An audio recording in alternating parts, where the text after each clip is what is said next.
No, my mom says I shouldn't. Local boy gets lifetime supply of candy. Hey kid, get in my van and I'll give you some candy.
I need a break! Oh! Oh! Shit!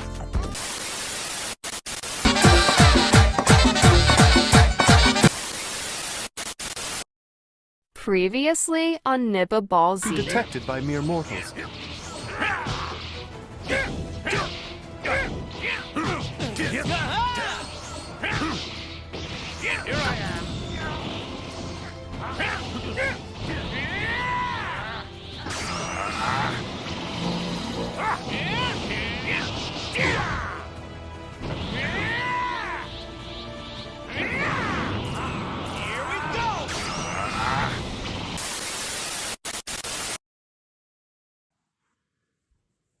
Yo, what's up, YouTube? Welcome back to Juice and Tea.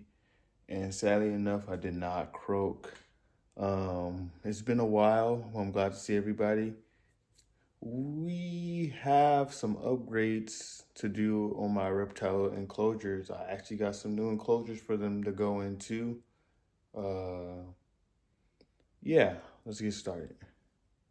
So, my corn snake, Lucky, has pretty much been in this 20-gallon enclosure for the last 2 years. He had a different enclosure, but he got moved to this enclosure and he's been fine in it, but I want to get him something bigger, nicer, that I can like put my hands inside forward and not above. And I have my leopard gecko is Joe Swanson. He is in a real bear down enclosure because before he wasn't eating, and I had got him from somebody and I got him to eat, and I kept him in a small enclosure just to catch that he was eating his food and pooping. So he don't have a new enclosure after that. And third but not least is my Tegu. You don't really see him. I can get him out or show his body.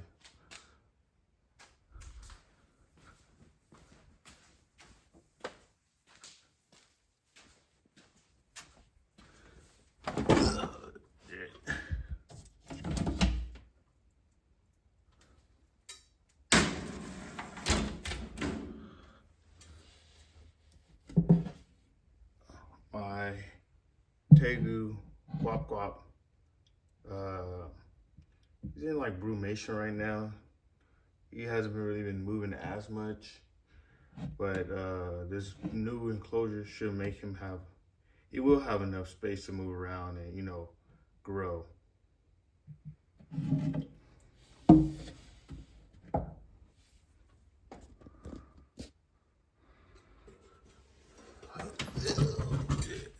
And my turtle, Shelly, she's gonna get moved to the other side of the room right now, but I have future upgrades for her and some other turtles I have. So I went and grabbed 2 reptile enclosures off of Facebook Marketplace. I paid about $250 for them. They had some issues where, I got to redo the seals inside the enclosure. and I want to repaint the outside of the tanks black. I masked off the glass already, and I'm going to start painting the enclosure. I'll get back to you guys when I'm done. Okay, so I finished painting the enclosures.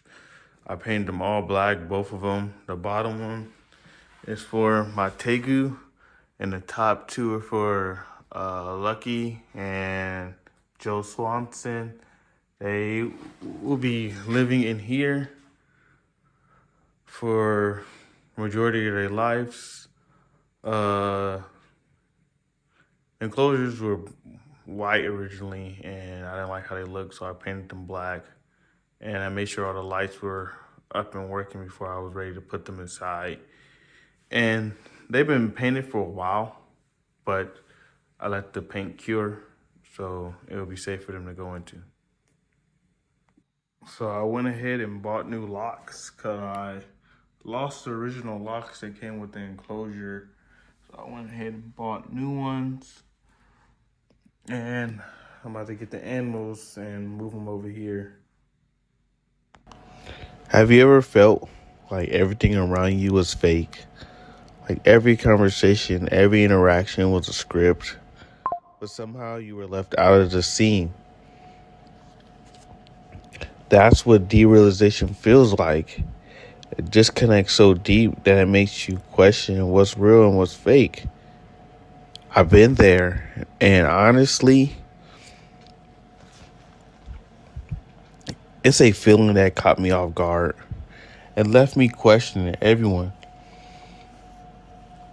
and everything around me. In those moments, it's like the people around me are all lying, playing out some role in some play where I'm not even a supporting character. And over time, I stopped expecting anything from them. Because if you assume people will fail you, you'll never be disappointed when they do. It's a defense mechanism, yeah, sure. But it clips and chips away at your sense of trust, at your beliefs in a genuine connection. On top of that, I noticed something else. How some people around me seem to want to tear me down, to attack my self-image, maybe just to see me crack. But here's the thing. I'm not in competition with anyone but myself. The only person I need to be better than the person I was yesterday. And when I reflect on what truly matters, I always come back to this. The only thing promised in life is death. It sounds dark, but it's not dark. Death is the compass that gives life its meaning. It reminds us to strive and thrive for something greater than ourselves, to live with purpose and leave the world a better place than we found it. A selfish person, one who lives only for themselves, will always have a hole they can't fill. Purpose isn't found in hoarding. It's found in giving and creating and pursuing meaning.